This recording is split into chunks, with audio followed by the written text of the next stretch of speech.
I never thought my own family would drag me to court demanding I sign over my house to my younger brother Alan. Throughout our lives, he was the golden child who could do no wrong, while I was the expendable one who had to fight for every scrap of recognition. When the judge ruled in my favor, I thought the nightmare was over. Then 3 weeks later, my parents and brother kidnapped my wife Maria from her workplace, telling police they were rescuing her from my abuse. What unfolded next still haunts me today. Before I continue this unbelievable story, let me know where you are watching from, and subscribe if family betrayal stories resonate with your experiences. To understand how my family reached such extreme measures, you need to know our history. I grew up in a middle-class suburb of Chicago, the firstborn son of Richard and Diane Thompson. From my earliest memories, the pattern was clear. My younger brother Alan received the lion's share of attention, praise, and resources. 3 years younger than me, Alan was considered the family prodigy, though evidence rarely supported this designation. When I brought home straight A's in middle school, my parents offered a perfunctory good job before immediately asking if I had finished my chores. When Alan managed to pull C's and B's, my parents celebrated with a special dinner and gifts praising his improvement and potential. This pattern repeated throughout our childhood, creating 2 distinct realities within one household. My parents attended every one of Alan's baseball games, cheering enthusiastically from the stands despite his mediocre athletic abilities. Meanwhile, I joined the debate team and advanced to state finals with no family members present, claiming they were too busy with Alan's college application process. I was 16. He was 13. College brought more of the same disparity. Despite earning a partial academic scholarship to Northwestern University, I was told family finances could only cover basic tuition, leaving me to work 30 hours weekly at a campus bookstore to afford room and board. 2 years later, Alan received a full ride from our parents to attend an expensive private university, complete with a new car and monthly allowance. When he dropped out after 3 semesters, they comforted him about the pressure and helped him find an apartment. While I completed my degree in computer engineering and secured employment at a tech company, Alan bounced between jobs, rarely lasting more than 6 months in any position. Each failure was cushioned by our parents, who consistently bailed him out financially, while explaining away his behavior as finding his path or being too creative for conventional work environments. At family gatherings, Alan remained the center of attention. Relatives asked about his latest endeavors, while my career advancements went unmentioned. When I received a significant promotion at 28, my mother responded, "That is nice, but do not work so hard." You forget about family before immediately shifting the conversation to Alan's new girlfriend. My life changed significantly when I met Maria during a professional conference in Denver. An environmental lawyer with a quick wit and warm smile, she immediately recognized the family dynamics after our first holiday dinner together. In the car afterward, she squeezed my hand and said, "They have no idea what an incredible person you are, do they?" That moment of validation meant everything. We married after 18 months of dating, with a modest ceremony attended by her large, affectionate family, and only my parents and brother from my side. Even then, my mother spent the reception telling anyone who would listen about Alan's recent job interview at a startup which he would quit 4 months later. Through disciplined saving and Maria's smart financial planning, we purchased a 4-bedroom craftsman-style home in a desirable neighborhood at age 32. The house needed significant renovation, which we completed ourselves over 2 years of weekends and evenings. Every paint stroke replaced floorboard, and updated fixture represented our hard work and commitment. This house embodied everything we had built together, despite my family's lack of support. The trouble began when Alan, now 30, announced his engagement to Brittany, a woman he had dated for just 3 months. My parents were ecstatic, immediately offering to pay for an extravagant wedding. During Sunday dinner at their house, Alan mentioned that he and Brittany were having difficulty finding affordable housing in good neighborhoods. "We really want to start a family right away," he explained, "but everything in our price range is too small or in bad school districts." My mother turned to me with an expression I had come to recognize from childhood, the look that preceded an inequitable decision presented as reasonable. "Your house has 4 bedrooms, and it is just you and Maria." Have you considered that your brother needs that space more than you do? The suggestion hung awkwardly in the air. Maria gripped my hand under the table, as my father elaborated on the practical solution of us finding a smaller place so Alan and his future wife could start their family in our home. We are not planning to move, I stated firmly. We renovated that house ourselves and have our own plans for those bedrooms. The conversation shifted, but subsequent family gatherings featured increasing comments about our selfishness and how family should support family. My mother began stopping by unannounced measuring rooms and discussing how the space could be reconfigured for Alan's needs. My father called repeatedly about investment opportunities that would require us to sell our house. The situation escalated when Alan and Brittany visited one Sunday, walking through our home as if conducting an inspection. Brittany pointed to our home office and declared, "This would make the perfect nursery," while Alan opened our closets to assess storage space. When Maria objected to this invasion of privacy, my mother accused her of being territorial and not understanding family dynamics. The final warning sign came when my parents invited us to dinner with their estate attorney present. The conversation revolved around family property and equitable distribution of assets. The attorney uncomfortably mentioned that my parents were considering legal options to ensure family homes remain accessible to family members in need. We left early with Maria whispering, "They cannot be serious. They would not actually try to take our house, would they?" Unfortunately, she underestimated my family's entitlement and determination to prioritize the golden child at any cost. The certified letter arrived on a Tuesday morning, 3 weeks after that uncomfortable dinner. Opening it at our kitchen table, I stared in disbelief at the legal document naming me as defendant in a civil lawsuit. My parents and brother were suing for family equity interest in our home, claiming they had contributed to the down payment and renovations, entitling them to majority ownership, which they intended to transfer to Alan. These claims were completely fabricated. Maria and I had documentation proving we had financed the entire purchase and all renovations ourselves. My hands shook with anger and betrayal as Maria read the lawsuit over my shoulder, her legal background immediately recognizing the serious implications, despite the absurdity of the claims. "This is malicious litigation," she stated firmly. "They are creating fictional financial contributions to claim ownership of our home. We need to contact our lawyer immediately." Over the next few days, the magnitude of my family's betrayal became clear. They had hired an aggressive attorney known for family disputes, presenting a narrative that portrayed me as the ungrateful son, denying my struggling brother the support he deserved. The lawsuit claimed my parents had provided $50,000 toward our down payment and paid for major renovations, creating an implied contract that the house would remain family property. Our attorney, James Wilson, was appropriately outraged after reviewing our documentation. "This is an egregious abuse of the legal system," he explained during our first meeting. "They have no case, but they are counting on emotional manipulation and the stress of litigation to force you to settle." I wanted to confront my family directly, but James strongly advised against it. Every communication should go through proper legal channels now. They have shown they are willing to lie under oath. Nothing you say to them directly is safe. The initial court appearance was surreal. Sitting across from my parents and brother in the county courthouse, I barely recognized the people who had raised me. My mother wept dramatically while describing how I had stolen family resources. My father testified sternly about verbal agreements regarding the house that had never occurred. Alan portrayed himself as the victim of my lifelong jealousy, claiming I had purchased the house specifically to prevent him from having a suitable family home.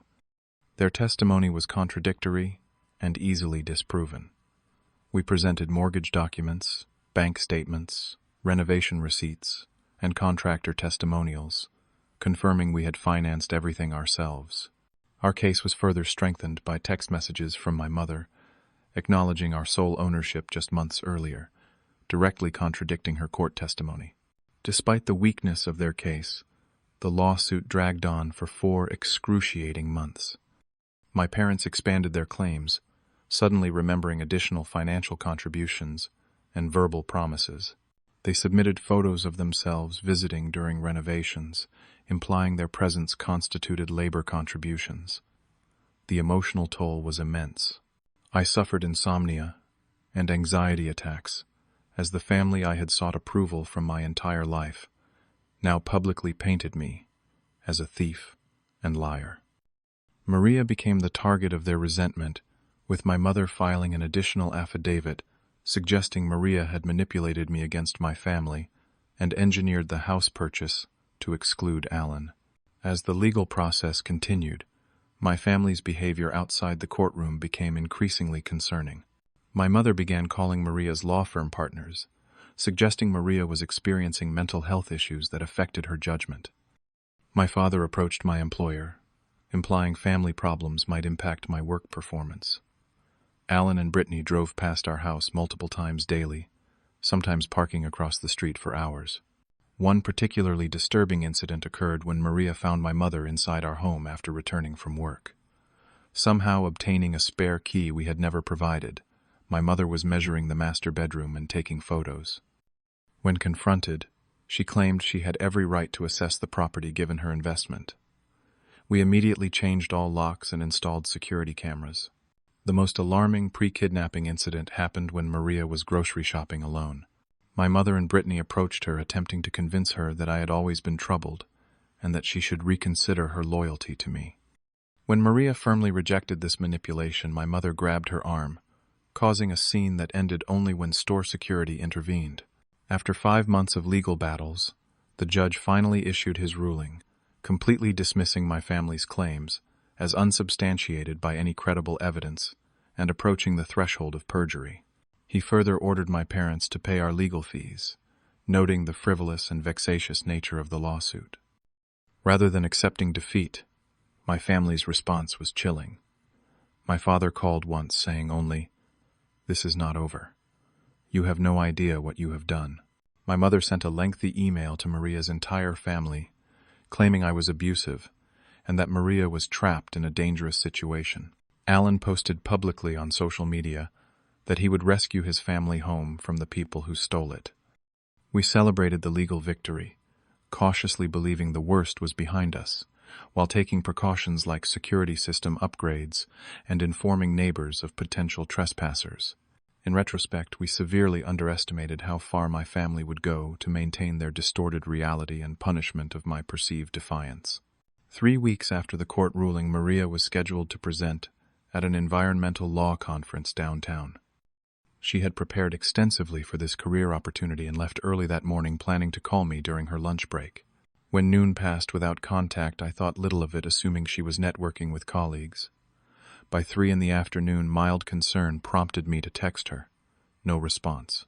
By 5, with no word, and her presentation long concluded, according to the conference schedule, worry transformed into genuine alarm. Calls went directly to voicemail. Emails remained unanswered.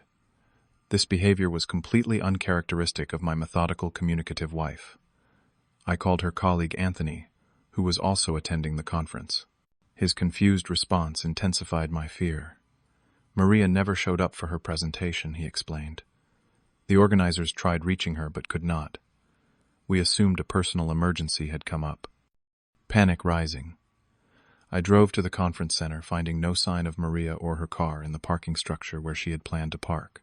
Security footage showed her vehicle entering at 7:45 a.m., but no footage of Maria actually entering the building. By evening, I had filed a missing persons report with the police, who initially treated the situation with professional but measured concern.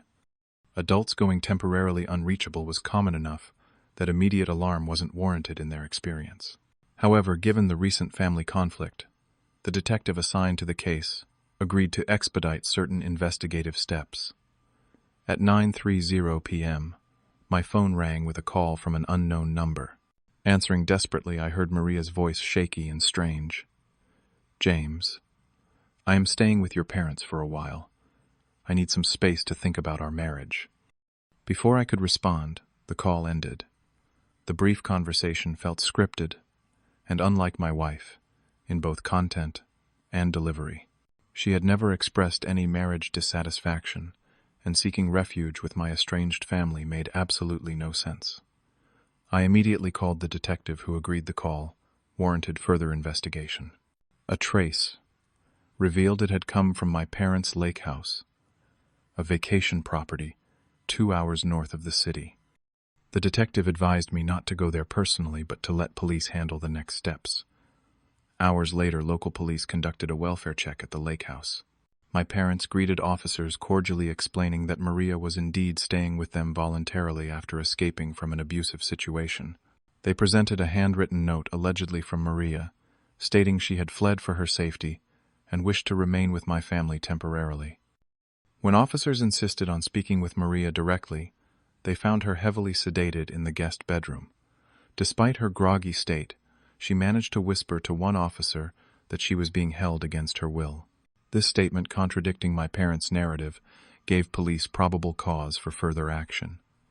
As dawn broke, I received the call that Maria had been found and was being transported to the nearest hospital. Racing there, I learned the horrifying details from investigating officers. Security footage recovered from the conference center parking garage showed my brother and father approaching Maria as she exited her car. After a brief conversation, they forcibly guided her to my father's SUV, parked nearby, my brother's hand gripping her arm as she appeared to resist. At the hospital, a partially conscious Maria described being told that I had been in a serious accident and they were taking her to the hospital where I had been transported. Once in their vehicle, she realized the deception and attempted to call for help, at which point my brother took her phone and my father threatened consequences if she did not cooperate. At the lake house, my mother presented a bizarre narrative, claiming they were rescuing Maria from my psychological manipulation and abuse.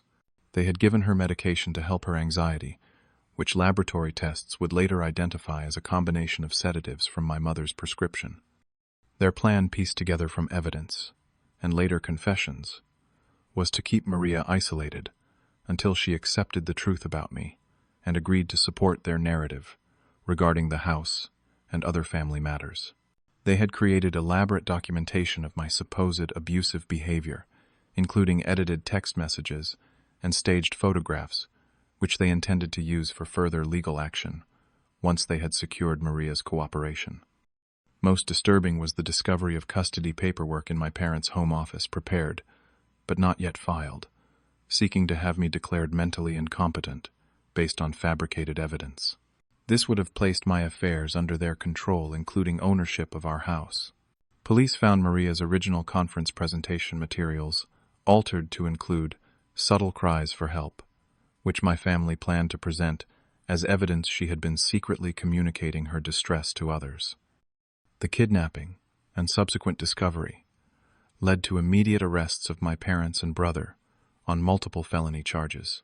Their attempt to frame the situation as a family intervention for Maria's safety collapsed under the weight of evidence, including the parking garage footage, Maria's toxicology results, and the collection of falsified documents prepared for their scheme.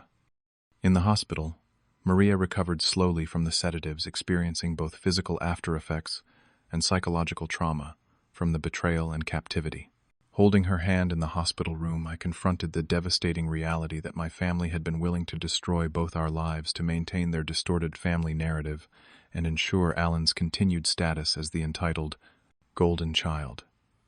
The aftermath of the kidnapping transformed our lives completely. My parents and brother were charged with multiple felonies, including kidnapping, false imprisonment, assault, and conspiracy. Despite hiring expensive attorneys, the evidence against them was overwhelming. My father and brother eventually accepted plea agreements with significant prison sentences, while my mother, diagnosed with personality disorders that affected her competency, was committed to a secure psychiatric facility.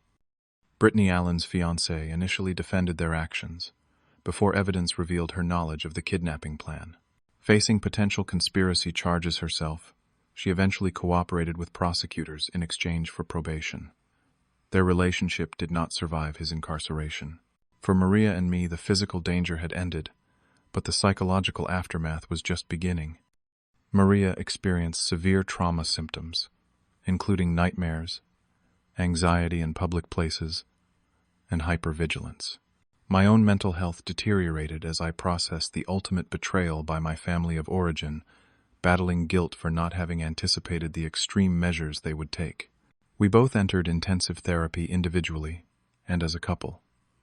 Our therapist specialized in family trauma, and helped us understand the deeply dysfunctional dynamics that had escalated to criminal behavior. Through therapy, I began recognizing patterns from my childhood that should have warned me about my family's capacity for delusion and harm when their narrative was threatened. The golden child dynamic in your family created an unsustainable situation, our therapist explained. When you succeeded despite their neglect, and then refused to sacrifice your achievements for Alan's benefit, you disrupted their entire worldview. Rather than reassess their beliefs, they chose increasingly desperate measures to force reality to conform to their perspective. Legal proceedings brought additional stresses as we prepared testimony and impact statements. Seeing my family in court unrepentant and still insisting they had acted out of love and concern solidified my decision to sever all contact permanently. Our home, once our sanctuary, now felt tainted by association with the trauma. 3 months after the kidnapping, we made the difficult decision to sell the house and relocate entirely. The property sold quickly, allowing us to purchase a new home in Colorado, where Maria's sister lived with her supportive family. The fresh start in a new state provided space to heal and rebuild.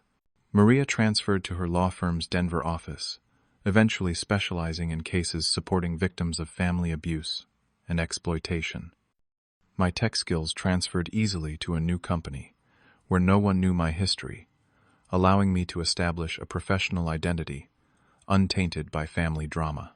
Unexpectedly, extended family members I had rarely known reached out after news of the arrests made regional headlines.